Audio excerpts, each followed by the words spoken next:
Shalom teman-teman dan selamat datang di Mekorot. Saya Rabbi Dr. Itzhak Shapira dan saya senang berada di sini bersama saudara saat kita memulai kitab yang baru, yaitu kitab Devarim.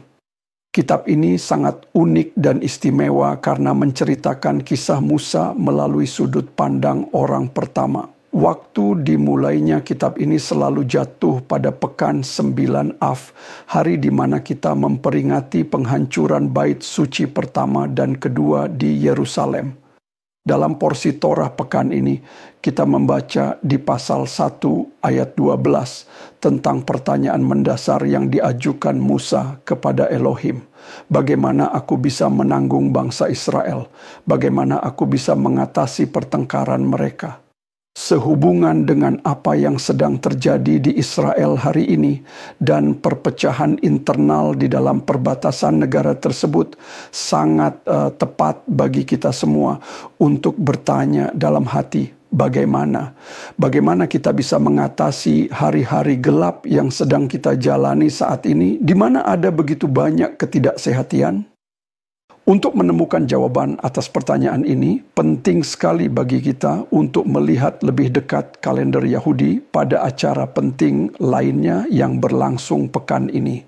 Pekan ini, tepat sebelum 9 Av, kita merayakan hari peringatan meninggalnya Arizal. Arizal dianggap sebagai salah satu, jika bukan yang terpenting, rabi yang pernah ada. Rabi ini menjalani hidup yang singkat, hanya 38 tahun, dan semua ajarannya disampaikan kepada kita dalam 8 buku dari Rabi Vital. Kisah tentang kematiannya pada hari ke-5 bulan Av mewakili prinsip penting bagi kita semua untuk dipertimbangkan saat kita membaca teguran terpanjang Musa yang tercatat dalam Torah. Apa tujuan dari teguran Musa? Mengapa Musa memberikan teguran yang begitu panjang kepada bangsa Israel? Jawabannya cukup mencengangkan, dan sebelum memberikan jawaban, mari kita hubungkan tangisan Musa ke langit dengan meninggalnya Arizal.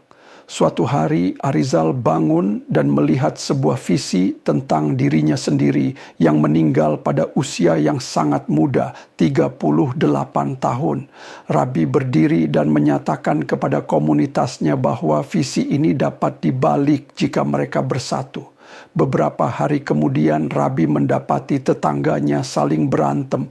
Pria melawan pria yang lain dan wanita melawan wanita yang lain. Pada saat itu juga Rabi berkata, Satan sedang tertawa pada kita sekarang, dan sekarang malaikat maut akan mengambilku. Tidak lama kemudian Rabi meninggal. Tepat sebelum meninggal, dia menjelaskan kepada murid-muridnya bahwa roh ketidakharmonisan seperti hari Tisha B'Av yang berulang karena membawa kehancuran bagi bangsa Yahudi. Arizal meninggal 4 hari sebelum Tisha B'Av. Inti dari pelajaran ini sekarang dapat dipahami dengan lebih baik melalui kritik keras Musa dalam catatan pribadinya kepada bangsa Israel. Kata Ibrani Riv digunakan untuk menggambarkan sifat hubungan yang dimiliki orang-orang di padang gurun ketika satu orang berbalik melawan yang lain, tidak jauh berbeda dari hari-hari yang kita jalani saat ini. Perang iman kita bukan untuk memecah belah, tetapi untuk menyatukan dan melindungi semua hubungan di dalam kemah Israel. Saat kita memasuki hari ke-9 bulan Av pekan depan, kita harus meminta perlindungan terhadap hubungan kita karena mereka dapat membawa kehidupan atau kematian. Demikianlah Mekorot kita untuk pekan ini. Shabbat Shalom.